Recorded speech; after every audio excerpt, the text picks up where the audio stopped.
오늘은 선진국에서 배우는 저출산 고령사회 문제 극복 방안에 대해 대담을 진행하고자 합니다. 먼저 선진국의 저출산 극복과 관련된 김나래 앵커의 보도 자료를 시청하겠습니다. 안녕하세요. 불과 한 세대 전만 하더라도 셋 이상 자녀를 가지려면 주위에 곱지 않은 시선을 감수해야 했습니다. 지속적인 인구 증가가 초래할 식량위기, 인구 폭발, 환경위협 등에 대한 예측은 인구 억제 정책의 배경 논리로 등장하곤 했죠. 그러나 한 세대 만에 우리는 세계에 유례없는 저출산과 더불어 인구 고령화를 맞닥뜨리게 되었습니다. 이미 우리나라는 2015년 1.24명으로 합계 출산율 1.3명 미만인 초저출산 현상이 15년 이상 지속되고 있습니다. 우리나라가 저출산의 덫에 걸려 미래가 어두워질 것이라는 우려가 제기되고 있는데요. 그렇다면 해외 다른 나라들에서는 저출산 현상을 어떻게 극복했을까요? 스웨덴과 프랑스의 인구 정책에 대해 알아보겠습니다. 1990년대 후반부터 2000년대 초반 사이 유럽 선진국들의 가장 큰 사회적 문제 역시 저출산 현상이었죠. 특히 스웨덴과 프랑스도 출산율 하락의 위기를 겪었습니다. 스웨덴이 1998년 1.5명, 프랑스가 1994년 1.66명으로 출산율 최저점을 찍었으나 2014년 각각 1.91명, 2.08명으로 출산율이 다시 회복되었습니다. 먼저 스웨덴은 1932년부터 적극적인 보육 정책을 실시했습니다. 여성 근무 시간에 아이들을 돌봐주는 프로그램을 시작으로 출산 예정 60일 전부터 480일간, 쌍둥이를 낳으면 180일의 휴가가 더해지는 출산휴가 정책을 실행했습니다. 이 기간 동안 월 평균 소득의 80%를 지급받게 됩니다. 아울러 12세 이하의 아이가 아프면 1년에 60일 한도로 120일의 간병휴가 사용이 가능하죠. 90년대 초부터는 매년 GDP의 2% 이상을 보육 인프라 확보에 투자하고 있는 점도 출산율 회복의 밑거름이 되었습니다. 스웨덴의 보육 정책은 모든 아이는 모두의 아이라는 기조 아래 정부가 적극적으로 관리하고 추진합니다. 프랑스의 경우 19세기 후반부터 출산 정책을 시작했으며 1896년에는 출산 담당 정부기구를 출범시켰고 1910년에는 가족수당 제도도 만들었죠. 출산 정책의 역사가 100년이 넘습니다. 프랑스는 임신에서 출산, 양육, 교육의 전 과정에 현금 지원이 이뤄집니다. 출산 3개월 전부터 출산 6개월 후까지 유아수당, 출산 후에는 영아 보육수당, 2명 이상 자녀 모든 가정에는 가족수당이, 3명 이상 자녀는 가족 보충수당까지 지급됩니다. 이뿐만 아니라 6세에서 18세 자녀에게는 입학수당 등이 지급되어 부모의 부담을 한결 덜어주고 있는 것으로 나타났습니다. 네, 지금까지 스웨덴과 프랑스의 저출산 극복을 위한 정부의 정책을 살펴봤습니다. 그럼 이제 우리나라의 저출산 극복을 위한 방안에 대한 토론을 진행해 볼 텐데요. 오늘 대담을 함께 해주실 패널분들입니다. 먼저 우리나라 저출산 극복을 위한 정책을 총괄하고 계시는 보건복지부 인구정책실장님 나와 계십니다. 다음으로 시민단체 대표로 인구보건복지협회 회장님을 모셨습니다. 우리 사회는 이미 OECD 회원국 중 최저의 출산율을 보이고 있고 인구 고령화 속도도 제일 빠른 편입니다. 그만큼 미래 사회의 변화를 예측하고 이에 대응할 수 있는 시간이 길지 않다는 것을 의미하는데요. 두 패널분들께서는 스웨덴과 프랑스의 초저출산 극복 사례를 통해 우리나라에 어떤 시사점을 주고 있다고 생각하시나요? 먼저 보건복지부 인구정책실장님의 의견을 들어보겠습니다. 스웨덴과 프랑스의 경우 초저출산 극복을 위한 국가의 일관된 정책이 출산율을 회복하는 데 상당한 영향을 미친 것은 사실입니다.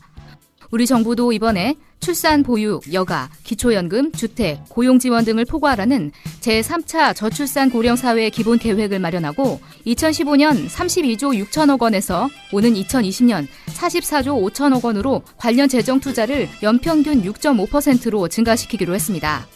그러나 정부의 재정적 지원만으로 두 국가의 초저출산이 극복된 것은 아닙니다. 저도 인구정책실장님이 말씀하신 국민들 가치관의 변화가 중요하다는 의견에 동의합니다.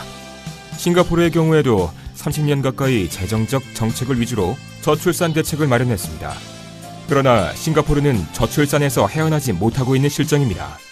싱가포르의 2014년 합계 출산율이 0.8명으로 OECD 국가 중 꼴찌를 차지했으니까요. 그렇군요. 정부의 재정적 지원이 초저출산의 문제를 모두 해결해 줄 것으로 생각했는데 문화적 요인도 매우 중요하군요. 그럼 다시 김나래 앵커가 스웨덴은 문화적인 부분에서 어떤 개선 노력을 했는지 살펴보도록 하겠습니다. 스웨덴에서는 예전에 전통적인 가부장적인 틀을 강요해서는 안 된다고 말합니다. 육아는 남녀가 함께하는 것이라는 의식 전환이 이루어지지 않는 한 아이를 낳으라고 수당을 준다 해도 여성들이 출산을 기피할 수밖에 없다는 것이죠.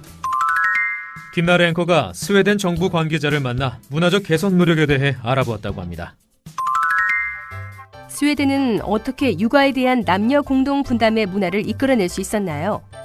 스웨덴 정부는 1930년대 저출산 대책을 세우면서 육아 남녀 공동 분담 문화에 주목했습니다. 문화적 인식 개선 또한 중요하다고 판단한 것입니다. 그래서 정부는 육아 남녀 공동 분담의 당위성을 홍보했고, 이는 언론, 학계 등 모든 분야의 호응을 얻었습니다. 지금의 문화는 그 결과로 이루어진 것입니다. 지금도 끝이 아닌 스웨덴의 육아 남녀 공동 분담 문화에 대한 노력은 현재 진행형으로 계속될 것입니다. 그렇다면 우리나라는 어떨까요? 남녀 육아 휴직을 경험했던 익명을 요구한 한 시민의 인터뷰를 들어보시죠. 육아휴직을 다녀오니 직무평가 등급이 휴직 직전 일했던 것과 상관없이 중간 이하 등급이 나왔습니다. 회사 내에서 승진하기 어렵겠다는 느낌을 받았습니다. 정부는 남성 육아휴직 비율이 20%가 될 때까지 육아휴직 인센티브를 늘린다는 방침입니다. 하지만 남성 육아휴직에 대한 인사상 불이익과 더불어 직장 내 부정적 인식이 사라지지 않는 한 정부 지원만으로는 한계가 있을 것으로 보입니다. 이상 앵커 김나래였습니다. 이외에도 근로시간 단축과 탄력 근무 제도를 마련해 놓고는 있지만 우리 사회의 경직된 문화로 인해 실질적인 효과를 거두기 어려운 실정입니다. 우리 국민 한 명 한 명이 초저출산 극복을 위한 문화적 변화에 나서야 할 때인 것 같습니다. 마지막으로 두 분 패널들의 의견을 들어보도록 하겠습니다. 저출산 고령화는 나의 미래의 문제이자 우리 자식들이 살아갈 미래인 대한민국의 모습입니다.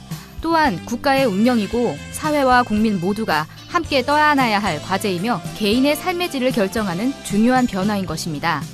국가의 정책적 노력과 국민의 문화적 가치관이 하나가 되는 것부터 우리의 대응은 시작되어야 할 것이며 인구 역동성을 되살리는 전환점이 될 것이라 기대해봅니다.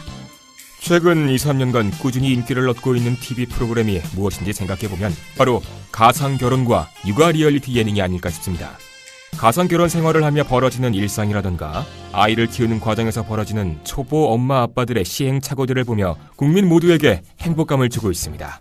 이는 우리 국민 내면에는 초저출산 극복을 위한 문화적 변화의 힘이 있음을 의미합니다. 그래서 늦지 않았습니다. 아이들의 싱그러운 웃음소리가 골목길에 가득 차고 노인분들이 그동안 쌓았던 경험과 지식을 사회 각 분야에 쏟아놓으며 건강한 모습으로 노후 생활을 즐기는 미래의 대한민국의 모습은 국민 여러분의 작은 인식 변화에서 시작됩니다. 그동안 우리 국민들은 수많은 위기를 극복하지 않았습니까? 10년 뒤에 아이 손을 잡고 타임캡슐 마냥 지금의 이 화면을 웃으며 다시 보는 날이 올 수 있기를 기대해봅니다. 오늘 대담은 여기서 마치겠습니다. 감사합니다.